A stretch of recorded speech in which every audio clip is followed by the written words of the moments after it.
It's a great honour and pleasure to have Brock Jarvis on a ringside seat with Tassie. Hey, Brock, it's been a while, mate. Thanks, Tazzy. It's an honour and pleasure to be on with you, mate. God bless, man. We go back a fair while, mate, and obviously followed your career closely. I remember when you were, I think it was like bantamweight or super bantam, mate. You know, you were a lot smaller. Yeah, yeah, I know. Progressing through, moving through the divisions fast. I Mm. mean, yeah, it's crazy. I mean, what in 2020 I was fighting a featherweight lighter. So I remember you had a good win down in Bendigo. I think it was the Zrafa Horn undercard. You had a really good win. that's right. Yeah, I think it was 2019 Yeah, in Bendigo. Great spot, by the way. Shout out to Bendigo. yeah, Um, yeah, that was a super bantamweight bout. yeah. That's Um, right. Yeah. Fought a bloke by the name of Ernesto Silva. Yeah. Yeah, so I mean, it's unprecedented the weights that I've jumped through at the in the time frame. But I'm I've just I guess I just grown late and it is what it is. Yeah, yeah. I mean, you had a pretty big front. You know, you obviously quite big for them weights, and I guess you just nature took its course, and you know, and you are what you are today. I mean, you carry the weight well. I mean, your last fight against Rodriguez, you looked in amazing shape. Thanks, mate. Yeah, no, I feel good at the weight. Exciting times ahead for me here, and even, I mean, there's some great matchups here for me at this weight anyway. So it's you know, uh, all in all, it's just a positive move. I feel. I'm just happy that you know that you're back and you're back boxing. I think Aussie boxing, you know, you're one of the guys that Aussie boxing needs. You know what I mean? You're one of the you know the positive characters. You're a great fighter, and you've got a good fan base, mate. And I mean, I've always said you're the Ryan Garcia of Australian boxing. You know what I mean? But not in like the way he talks about it, but I mean, you know, obviously you're a good looking young bloke. You know the girls love you, and you're good for boxing. You can fight. Nah, no, I mean, thanks for the wrap. I appreciate it. No, look, it's good. I think it's been a lot like a bit of a buzz um, after my last fight. So uh, heaps of great potential matchups there for me. Heaps, And heaps. I mean, ultimately, it all just helps the sport. Um, so it's just great times. What I liked about your last fight was your patience and your left jab. You know, so often in your fights you sort of crowded yourself a little bit. You know what I mean? But I liked you behind the jab. You took your time. You definitely showed there's a very more intelligent Brock Jarvis and one that. And I knew you can box anyway, but I mean to show the other people that you're not just a come forward fighter, you can box and you got a good ring IQ. So I think that the fight against Rodriguez really showed, and I was really impressed. I was actually watching live in Denmark. I just left a WC convention in Hamburg, Oh went yeah, to Denmark, and I watching live on high KO. roller, yeah, the high rollers. Uh, Hey, I'm getting around a bit these days, yeah. what's the like at the top, mate? Yeah, no, it's just a dream, man. I'm still a little kid, you know. Like when it comes to the boxing and being around your idols, I'm humbled, mate. You know, Yeah, the trouble was when I was with Team Fennec myself, Brock, Skinny, and Hussey and Billy, they all got to go away, Nader, but I never had the money to ever go. So I'm doing this stuff now. You know what I mean? yeah, no, it's mad. Yeah. It's So unreal, brother. It's God unreal. bless, man. So let's Yeah. talk about this massive fight that's pretty much shook Australia. It was, I think, quite a surprise to everyone, including myself. Keith Thurman, a former unified world champion. You know, he was probably the man at waterweight for many years. He's got wins over Danny Garcia, Sean Porter, and many others. You know, how's it feel to be, about to fight one of the big names in American boxing? Yeah, it's great. It's exciting for me. Got the call from Matty Rose asking me if I wanted to fight. I said, yeah, of course. It wasn't what I was expecting either. So I imagine I don't know what the what the plan is for him coming here and fighting here, but I've got a pretty good idea. To get this kind of opportunity is unreal, and I'm looking forward to spoiling the party.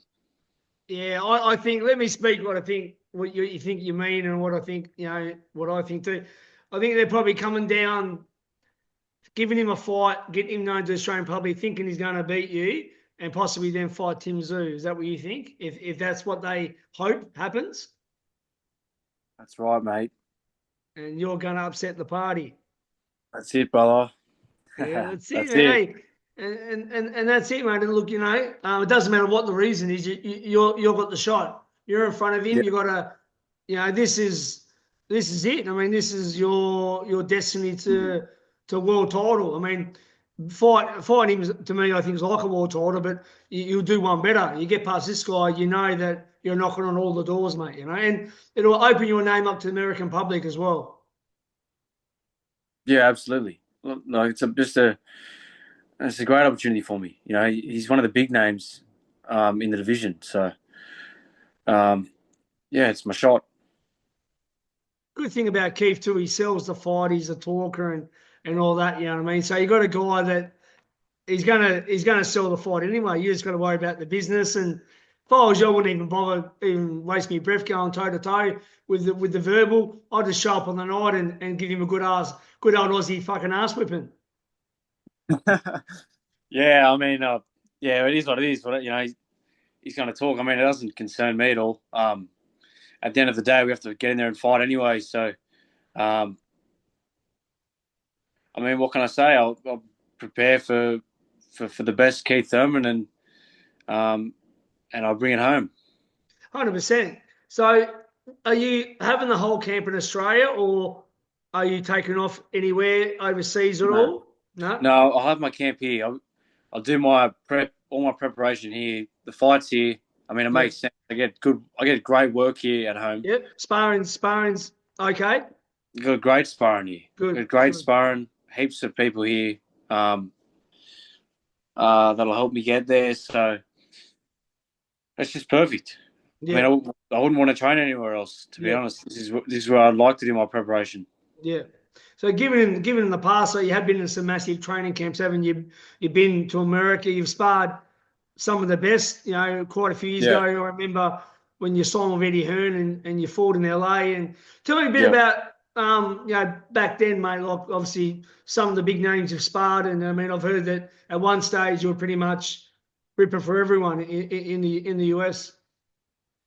yeah. I mean, there's great sparring over there. I mean, don't get me wrong. Like, there's so many fighters in the gyms. Like, I remember I was going into top rank over there, and every day there's just so many people there, so many options to sparring. Like, you'd rock up and someone would pull out and they'd be like, "Oh, so I would spar him." So it's just that natural over there. Whereas here it's a bit different. But like I said, there's heaps of great sparring here for me. The guys here are going to help me prepare, and they'll get me in the best shape here at home, where I get my best work in, I feel. So, yeah, look, it's a great preparation here for me. Just Yeah. training at home. Given all that time off you had through injury and for everything else, what did you learn about yourself in that time, Brock?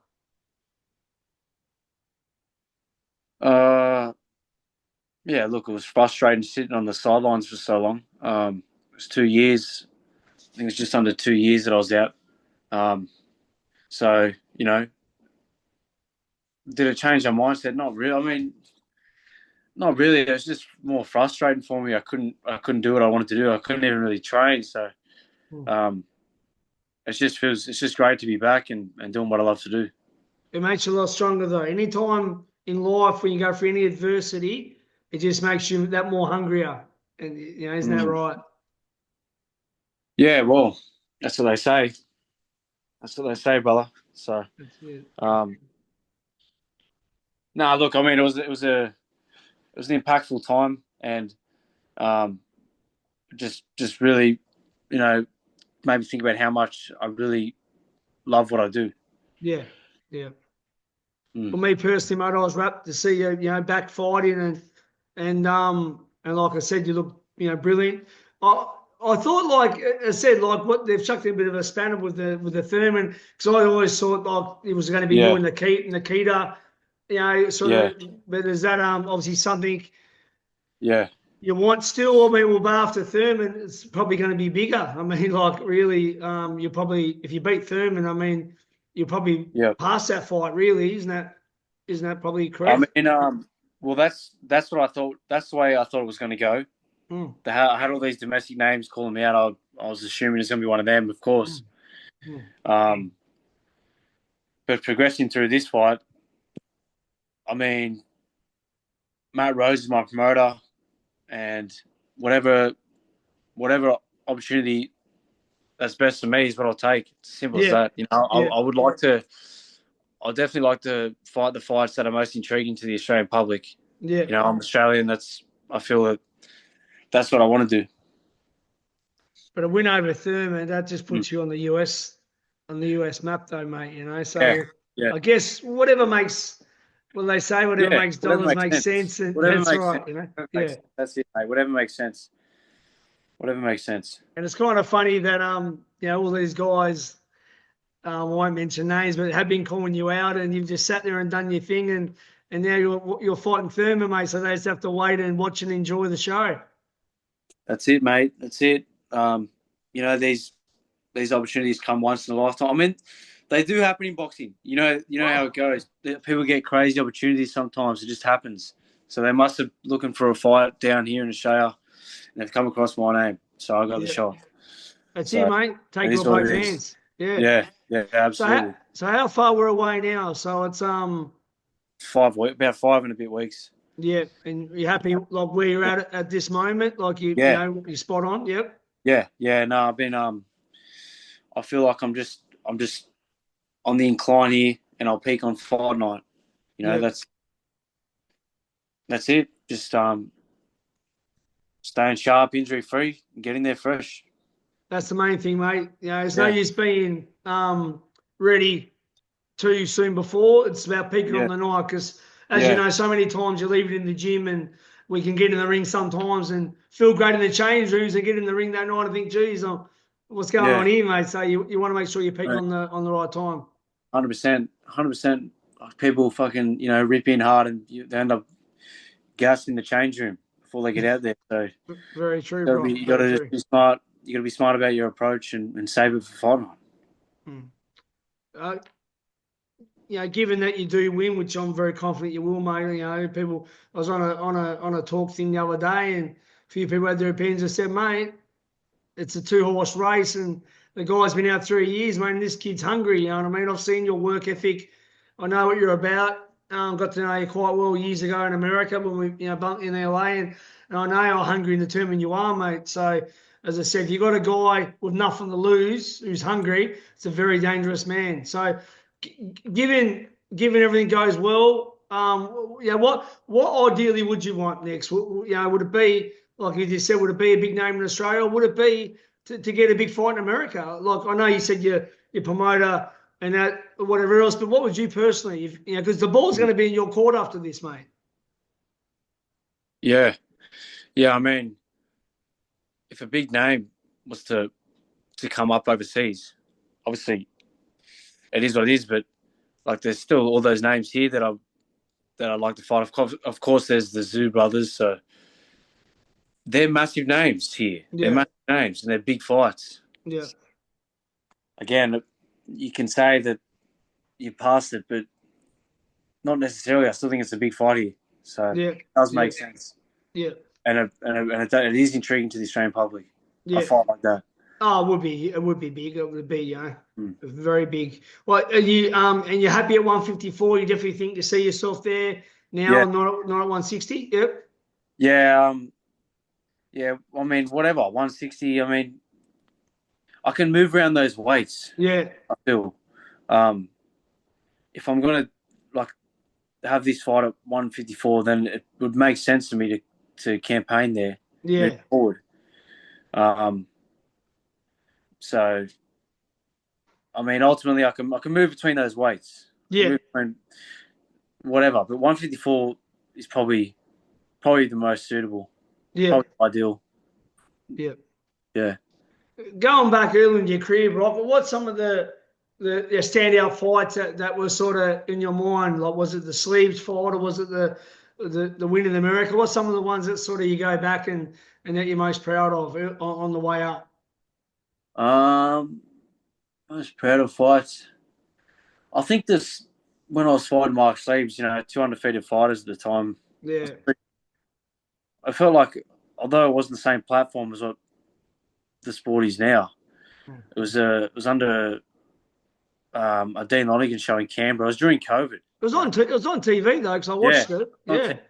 It was during COVID. That's right. It was. Yeah. COVID. So the fights were in Canberra at the time. Yeah, that's right. But I think that was a pretty fulfilling win. There was a lot of talk going on back and forth. Yeah. So, yeah, I mean, I had those fights in America. So showed a lot of heart, a lot of the big win on the Herm one, mate. That was it showed that you're you just showed how much how tough you are, and to get, as I said, all fighters can go well when things are going well, but it's when you get through adversity that really tests the fighter's character. Yeah.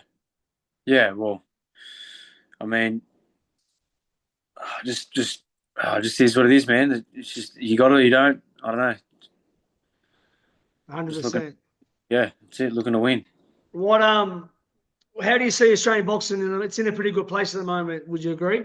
Yeah. I think the Australian boxing market is on the incline. I think we've got some great talent here as of right now. We've got some great fighters. So, I mean, even look, we've got one of the best fighters in the world right now, Joel Bateo, so. Unbelievable. He's pound for pound. He's definitely one of the best, mate. Ring Magazine champion, and I think he'll be undisputed if he gets his chance. He's unbelievable. Mate, I don't doubt nothing with him. So, you've got some great fighters here at the moment. It's honestly a great time for Australian boxing. Yeah, I mean, you got the Zone coming in, and obviously the Rose Boys have been doing their thing for a while. You got Eddie Hearn coming in doing shows, and it's really good. I'm really happy to see him. What do you think about what's going on in Saudi, mate? They're putting on the big shows over there, aren't they? Yeah, they certainly are. She's got some money over there, so I mean, it's great. It's great that they get behind boxing. Honestly, it's all positive. It's all positive for the sport, isn't it? Well, that was the thing, Brock. It was always about some guys wouldn't fight each other because of money, but now Turkey saying, well, I've got the money, so there's no excuse now. Yeah. So, and that's, exciting times, mate. Exciting times. And that's why we've been given, like Fury, Usyk 1 and 2, and Beterbiev, Bivol, and all these guys, and the money's there. So there's Conor Ben and Eubank, and there's so much coming up, mate. It's just unbelievable. Yeah. Who was your favourite fighter growing up as a kid? Like, who did you really look up to? Man, I got heaps of favourites. I mean, I change every week. Yeah. My favourite fighter. I don't know. Just probably so many, man. So many fighters. I love, Roberto Duran, Julio Cesar Chavez, Tommy Hearns. Yeah. I mean, I don't know, Turo Gatti, all those guys. Yeah. I like Pernell Whitaker. I like Floyd Mayweather. I love Floyd Mayweather when he's younger. Yeah. Obviously, my trainer, Jeff Fennick, Costa Zoo. I could just go all day, There's so many good fighters. Tony, I love James Tony. You reeled off some great ones there, mate. A few of my ones. My personally, I mean, it's hard when you've got to cut them down, but I guess this in my era, it was Oscar De La Hoya, Roy Jones Jr., Prince Azim Hamed, and Costa Zoo, who I got to train with, and as far as because that was just I was coming up in the 90s, so they were they were there, mate, and unbelievable. Yeah, awesome fighters, man, awesome fighters. So what's the schedule this week, mate? We got sparring this week. How many rounds you looking at doing, and where at? I'll just look at having about 3 spars this week, and just ultimately stay consistent with that until fight night. Yep. Taper down on the week prior. Yep. And so you must be just pumped, mate, and just happy that you've come back at the right time. and you're fit, you're healthy, and you're injury free. God bless, touch wood. Yeah. And mate, and you fight one of the big names, mate. Anything you want to sort of say to the people watching, or people that watch my channel and in Australia in general, just get behind you? Oh, look, I just want to thank you for having me on. I think you're a living legend, mate. So very honoured to be here. Yeah, no, I appreciate it, Brock. I mean, as I said, we've always got on well, and we've always, kept in touch and supported you. And I really appreciate it. I'm just doing my thing, man. I'm just a guy from Tassie who just who loves the sport so much and breathes the sport and just do my best, man. So yeah. The Dana White of Tasmania, eh? Hey, that's it, brother. That's They it. are. Sort of, yeah. Well, yeah. Hey? Hopefully get his bank balance one day, Brock, yeah? Yeah. I wouldn't mind that myself. Well, I'll be there, mate. I'll be there covering your fight anyway, mate. So I'll have a chat to you probably at the Wayne or the press conference, and it'll be great to be up there to support you, and we'll have a bit of a chat up there. And thanks so much for giving me your time, Brock, and just wish you all the best, brother. And I'm really confident you're going to get this done, brother. Thanks, Tazzy. Appreciate it, mate. Thank you. Thanks again, Brock. Take care, bro. See you, mate. Bye. Bye.